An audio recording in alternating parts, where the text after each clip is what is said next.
6時。おはようございます。社畜デザイナーの小鉄です。昨今、女性の間で骨格診断が話題のようですが、僕は頸椎がストレートです。長い社畜生活の末にストレートネックを患ってしまっています。先日、肩が痛くて整形外科に行ったのですが、そこでレントゲンを取ってもらいました。かなり重症のストレートネックで、急遽頸椎の MRI を取ることになりました。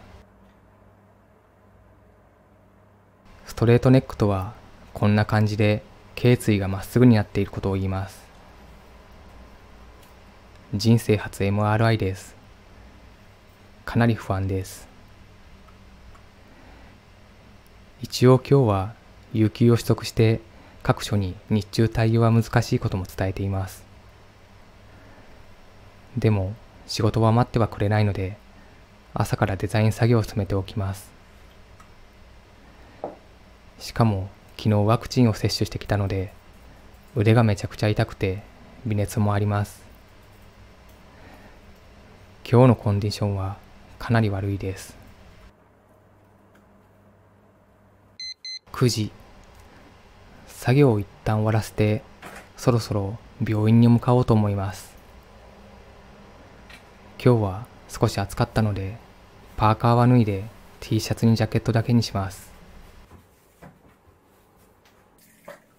出かける前にマウスウォッシュをしっかりとします。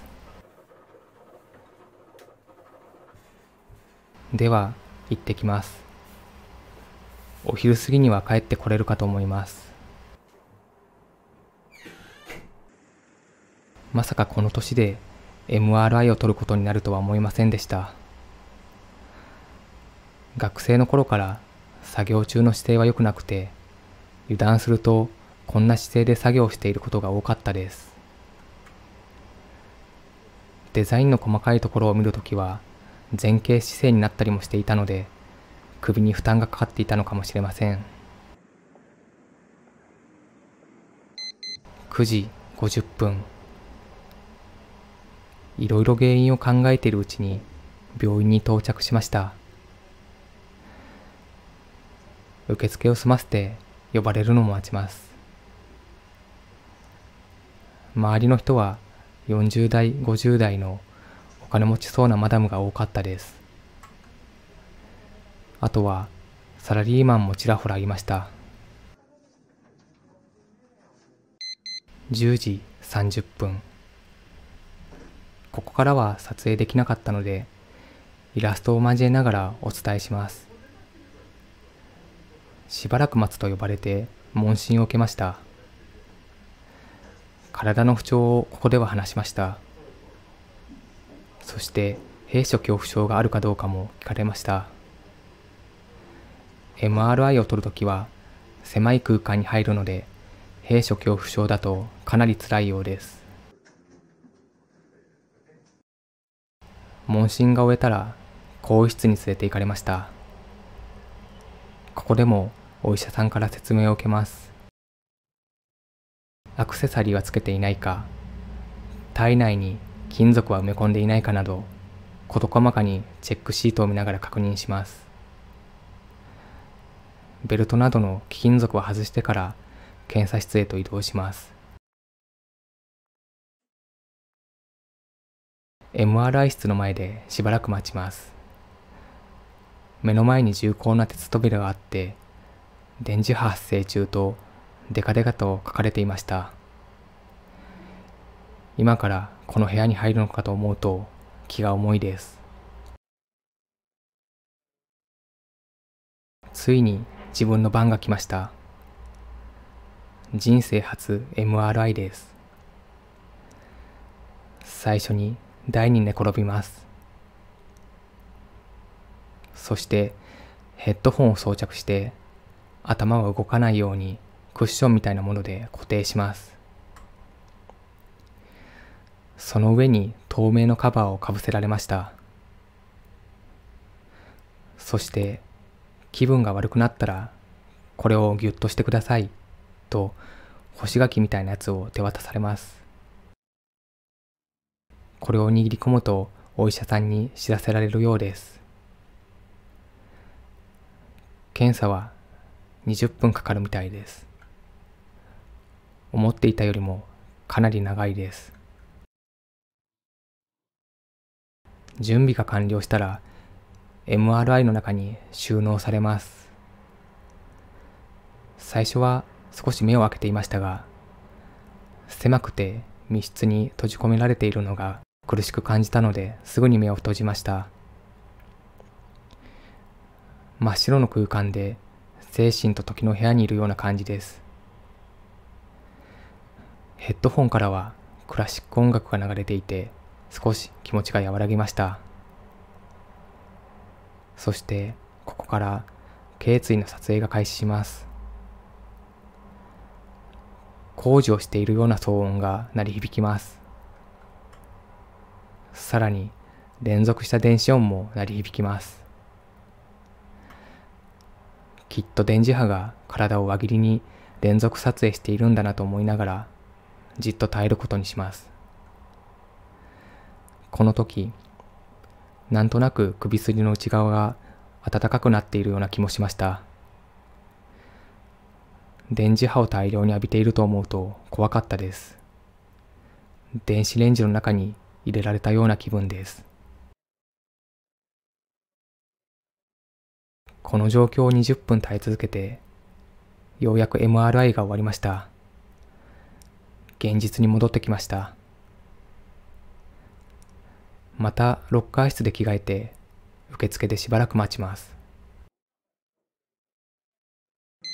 11時30分。撮影した頸椎の写真データが入った CD ロムを受け取って検査費用を支払いました。検査費用は8000円もしました。かなり痛い出費です。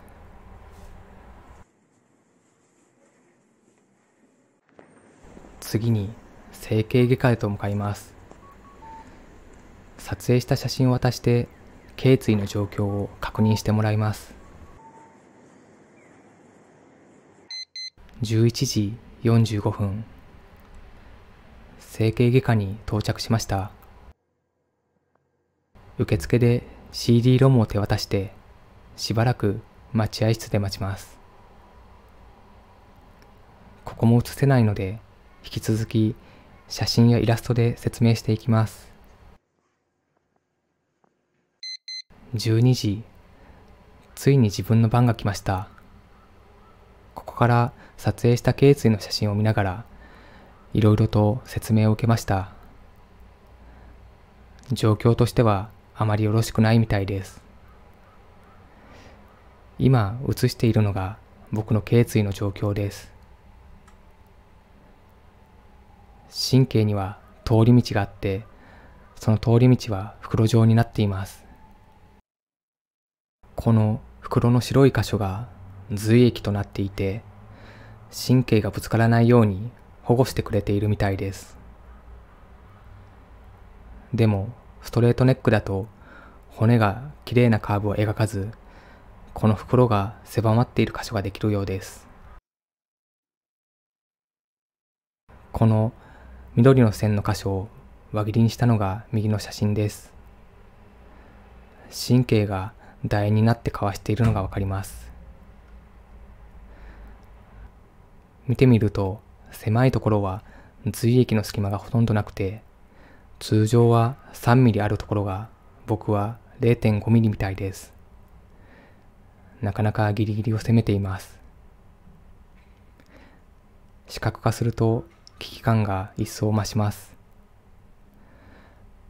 これがどんどん悪化するとヘルニアになるみたいです。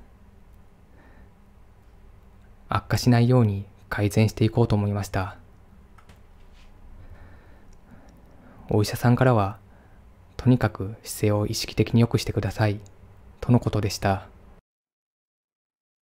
生活を悔い改めようと思います。ただ、デザイナーをしている以上、デスクワークはつきまとうので、どう改善していくべきか悩みます。一応肩の痛み止めの薬をもらうことにしました。病院は今後も週1で通うことになります。左肩が炎症を起こしているのと、ワクチンを打った直後なのでめちゃくちゃ痛いです。薬も受け取ったので家に帰るとします。仕事がかなり詰まっているのでやばいです。13時、ようやく帰ってきました。検査後なので頭が痛い気がします。帰宅したらすぐにパーカーに着替えます。この服装が落ち着きます。13時10分、病院に行っている間に大量の着信が来ていたので折り返します。日中に3時間空けていただけでこのありさまです。心が休まる瞬間が全くありません。しかも勝手にビデオ会議もセッティングされていました。これでも今日は病院に行くために有給を取っていて、日中は対応が難しいことは連絡済みです。ただそんなのお構いなしに連絡が来ます。電話で修正内容も確認したので作業を進めます。動画を見直していて思いますが、だんだんと姿勢が前傾になってしまっています。仕事に集中してしまうと姿勢が悪くなるので、かなり意識しないと姿勢の改善は難しそうです。15時、そしてビデオ会議も始まります。午前にいろんな検査をして疲れているので、全然頭に話が入ってきません。18時、ビデオ会議を終えました。この後もまだまだ作業が続きます。明日提出に向けて仕事を進めます。実はこの動画の後にスタンディングデスクを導入しました。組み立て動画も別で撮影しましたが、簡単な足の取り付け作業だけで見どころもなさそうだったので、制作風景は画面の隅っこに流しておくだけにします。次回の動画からはデスクがパワーアップして立ちながら朝から深夜まで働いている姿をお見せできるかと思います。ちなみにこのデスクの足ですが、フレキシスポットという商品で電動で高さ調節ができる代物です。価格はデスクの足のくせに3万円もしました。でもこれ以上ストレートネックを悪化させないためにも早急に導入することにしました。背に腹は変えられません。このデスクで仕事も YouTube も頑張っていこうと思います。26時。結局今日も大量の仕事の対応に追われてこんな時間になりました。合間に食事もサクッと済ませています。今日の晩ご飯はカレーでした。26時10分。作業が完了したのでメールでデザインを送ります。この時間なら返事は来ないと思うので、送ったら寝る準備をします。これを送り逃げと言います。くたくたなのでシャワーを浴びます。今日は病院を2軒回って帰宅後も仕事に追われていたのでとても疲れました。しかもワクチン接種翌日なので熱っぽいです。1回目でこのありさまなので2回目の接種が憂鬱です。